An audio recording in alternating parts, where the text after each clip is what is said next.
विधानसभा चुनाव की उल्टी गिनती शुरू हो चुकी है। चुनावी घमासान लगातार तेज हो रहा है। कर्नाटक चुनाव से जुड़ी हर बड़ी अपडेट के साथ हम द न्यूज पर आपको दिखा रहे हैं और एक बड़ी अपडेट के साथ हाजिर हूं मैं आपके साथ शिप्रा सैनी और आप देख रहे हैं द न्यूज। आपको बता दें कांग्रेस पार्टी ने भी अब कर्नाटक विधानसभा चुनाव के लिए अपना घोषणा पत्र जारी कर दिया है। जी हां, अपने घोषणा पत्र में कांग्रेस पार्टी ने पीएफआई यानी पॉपुलर फ्रंट ऑफ इंडिया और साथ ही बजरंग दल पर बैन लगाने की घोषणा की है, जिसके बाद अब एक बार फिर जो घमासान है वो तेज हो चुका है, क्योंकि बीजेपी अब कांग्रेस पार्टी के इस घोषणा पत्र को लेकर हमलावर है। असम के मुख्यमंत्री हिमंता बिस्वा शर्मा ने कांग्रेस पार्टी पर निशाना साधा है और ये कहा है कि कांग्रेस पार्टी ने जो घोषणा पत्र जारी किया है ये घोषणा पत्र मुस्लिम लीग के घोषणा पत्र जैसा है। कांग्रेस का घोषणा पत्र सेक्युलर पार्टी का नहीं है। ये बड़ी बात हिमंता बिस्वा शर्मा की ओर से कही गई है। तो आपको ये बता दें कि कर्नाटक में विधानसभा चुनाव है, 10 मई को वहां वोटिंग होनी है, लेकिन वोटिंग से पहले ही इस तरीके का ये सियासी घमासान, ये चुनावी घमासान जो है वो कर्नाटक में देखने को मिल रहा है। क्योंकि एक तरफ कांग्रेस पार्टी सत्ता पर काबिज होने के लिए जद्दोजहद कर रही है, तो वहीं दूसरी ओर बीजेपी अपनी सत्ता को बचाने के लिए तमाम घोषणाएं पहले ही कर चुकी है। लेकिन अब कांग्रेस पार्टी के घोषणा पत्र का इंतजार हर किसी को था कि क्या कुछ बड़ी घोषणाएं जो हैं वो कांग्रेस पार्टी की ओर से कर्नाटक विधानसभा चुनाव में चुनावी घोषणा पत्र में की जाएगी। और अब जो चुनावी घोषणा पत्र कांग्रेस पार्टी ने जारी किया है, जो वादे उन्होंने कर्नाटक की जनता से किए हैं, उसमें आपको ये बताते हैं कि कांग्रेस पार्टी ने ये कहा है कि अगर उनकी सरकार बनती है तो बजरंग दल और पीएफआई पर बैन लगाया जाएगा। आपको ये भी बता दें कि पॉपुलर फ्रंट ऑफ इंडिया पर पहले ही केंद्रीय गृह मंत्रालय बैन लगा चुका है और लगातार पीएफआई पर एक्शन भी जारी है। और यही सवाल असम के मुख्यमंत्री की ओर से भी उठाया गया है। हिमंता बिस्वा शर्मा ने ये कहा है कि पीएफआई पर तो पहले ही सरकार बैन लगा चुकी है, तो ये किस तरीके से कांग्रेस पार्टी सिर्फ और सिर्फ जनता को बेवकूफ बनाने का काम कर रही है। और कहीं ना कहीं बजरंग दल पर जिस तरीके से बैन लगाने की बात कही गई है वो दरअसल दिखाती है कि कांग्रेस पार्टी को आखिर किस वर्ग का वोट चाहिए। कांग्रेस पार्टी जो है तुष्टीकरण की राजनीति कर रही है, ये बीजेपी का बड़ा आरोप है। और कांग्रेस पार्टी ने अपने चुनावी वादे में ये भी कहा है कि धर्म के नाम पर नफरत फैलाने वालों पर एक्शन लेंगे। पार्टी ने हर परिवार को 200 यूनिट मुफ्त बिजली की घोषणा कर दी है। परिवार की हर महिला मुखिया को हर महीने 2000 रुपये देने की घोषणा भी की गई है। यानी केजरीवाल की राह पर ही चलते हुए मुफ्त चीजें बांटने और मुफ्त घोषणाएं करने की जो कवायद है वो कहीं ना कहीं तेज हो चुकी है।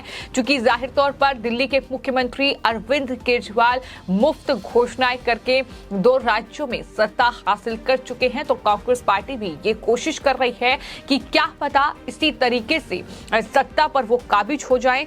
पार्टी ने जो यूथ वोटर्स हैं जो कि अहम भूमिका किसी भी चुनाव में निभाते हैं, उनको साधने के लिए भी कई घोषणाएं की हैं। इसके तहत बेरोजगार ग्रेजुएट को 2 साल के लिए 3000 रुपये और डिप्लोमा होल्डर्स को 1500 रुपये प्रति महीने देने का ऐलान किया गया है। इसके अलावा राज्य सरकार की बसों में महिलाओं को मुफ्त यात्रा का वादा भी कांग्रेस पार्टी ने किया है कि अगर कर्नाटक में उनकी सत्ता आती है, उनकी सरकार बनती है, तो वहां राज्य की जो बस है उसमें महिलाओं को जो है मुफ्त यात्रा की सुविधा मिलेगी। ये घोषणाएं की गई हैं। तो ये तमाम चुनावी वादे हैं कर्नाटक की जनता से कांग्रेस पार्टी के, लेकिन इन वादों को लेकर अब बीजेपी पूरी तरीके से हमलावर है। असम के मुख्यमंत्री हिमंता बिस्वा शर्मा ने ये कहा है कि पीएफआई पर पहले ही प्रतिबंध लग चुका है। सिद्धरमैया सरकार ने पीएफआई के मामले वापस लिए, इसलिए वो कह रहे हैं कि मुसलमानों को खुश करने के लिए वो बजरंग दल पर प्रतिबंध लगा देंगे। कांग्रेस पार्टी के इन चुनावी वादों को लेकर अब आपको बता दें, पीएफआई पर पहले ही प्रतिबंध लग चुका है। ये असम के मुख्यमंत्री हिमंता बिस्वा शर्मा ने कहा है। सिद्धरमैया सरकार ने पीएफआई के मामले वापस लिए, इसलिए वो कह रहे हैं कि मुसलमानों को खुश करने के लिए वो बजरंग दल पर प्रतिबंध लगा देंगे। ये बड़ी बात हिमंता बिस्वा शर्मा ने कही है। कांग्रेस कह रही है कि पीएफआई ये नहीं कह सकता कि हम बदला लेंगे। कांग्रेस का घोषणा पत्र पीएफआई और कट्टरपंथी मुस्लिम संगठनों के घोषणा पत्र जैसा है। ये बड़ी बात हिमंता बिस्वा शर्मा की ओर से कही गई है। आपको ये बता दें कि कर्नाटक में विधानसभा चुनाव है और चुनाव प्रचार लगातार तेज हो रहा है। बीजेपी के तमाम बड़े जो स्टार प्रचारक हैं वो फिलहाल चुनावी मैदान में उतरे हुए हैं। फिर चाहे वो उत्तर प्रदेश के मुख्यमंत्री योगी आदित्यनाथ हो, फिर चाहे वो असम के मुख्यमंत्री हिमंता बिस्वा शर्मा हो, इसके अलावा देश के प्रधानमंत्री नरेंद्र मोदी से लेकर केंद्रीय गृह मंत्री अमित शाह और केंद्रीय मंत्री स्मृति ईरानी तक लगातार वहां चुनाव प्रचार कर रहे हैं। लेकिन इन सब के बीच जो बयानबाजी का दौर है वो भी काफी तेज हो रहा है। तमाम जो जहरीले बयान हैं वो कहीं ना कहीं नेताओं की जुबान से अब निकल रहे हैं, क्योंकि हमने देखा कि किस तरीके से कांग्रेस पार्टी के राष्ट्रीय अध्यक्ष मल्लिकार्जुन खड़गे ने प्रधानमंत्री को जहरीला सांप कहा, तो उनके बेटे ने दरअसल प्रधानमंत्री को नालायक बेटा करार दे दिया। तो ये तमाम बयानबाजी का दौर है जिसको लेकर बीजेपी कांग्रेस पार्टी पर हमलावर है और इन्हीं बयानबाजी को मुद्दा बनाकर बीजेपी एक बार फिर से चुनाव जीतने की तैयारी कर रही है। असम के मुख्यमंत्री ने मल्लिकार्जुन खड़गे के बयान पर यह कहा कि कांग्रेस को ही ये सांप काटेगा और 100 साल तक भी कांग्रेस पार्टी सत्ता पर काबिज नहीं हो पाएगी। तो इस तरीके से लगातार जो बयानबाजी है वो काफी तेज हो रही है जैसे जैसे चुनाव की तारीख करीब आ रही है। और इतना ही नहीं, कर्नाटक में खासतौर पर अगर देखा जाए तो अलग अलग समुदाय को साधने की कोशिश लगातार जारी है। तुष्टीकरण की राजनीति करने का आरोप दोनों ही तरफ से लग रहा है, यानी एक तरफ बीजेपी और एक तरफ कांग्रेस पार्टी,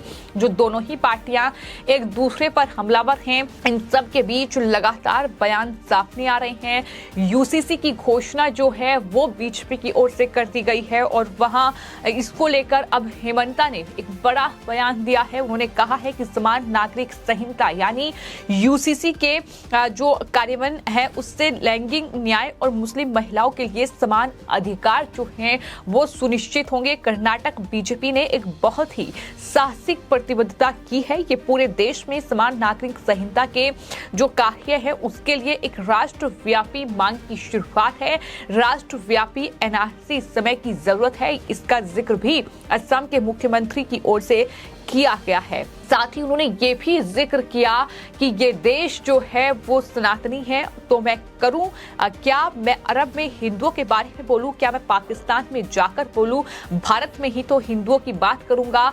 ये बड़ी बात जो है उनकी तरफ से कही गई है, क्योंकि कांग्रेस पार्टी की ओर से लगातार हिंदू वोटों से ध्रुवीकरण के आरोप जो है वो बीजेपी पर लग रहे हैं। लेकिन अब असम के मुख्यमंत्री ने कांग्रेस पार्टी को ये जवाब दिया है। तो कांग्रेस पार्टी के घोषणा पत्र में जिस तरीके से बजरंग दल पर बैन लगाने की घोषणा की गई है उसको लेकर अब बीजेपी काफी ज्यादा हमलावर कर्नाटक में कांग्रेस पार्टी पर नजर आ रही है। और आने वाले वक्त में इस पूरे घोषणा पत्र को लेकर खासतौर पर जो बजरंग दल पर बैन लगाने की बात कही गई है उसको लेकर सियासत भी खूब तेज होती नजर आ सकती है। आने वाले वक्त में देखना होगा कि इस पूरे मुद्दे को लेकर अब सियासी बयानबाजी का दौर किस तरीके से आगे बढ़ता है। फिलहाल आपकी इस पूरे मामले पर क्या राय है, मैं कमेंट बॉक्स में जरूर लिखें और चैनल को सब्सक्राइब करें। धन्यवाद।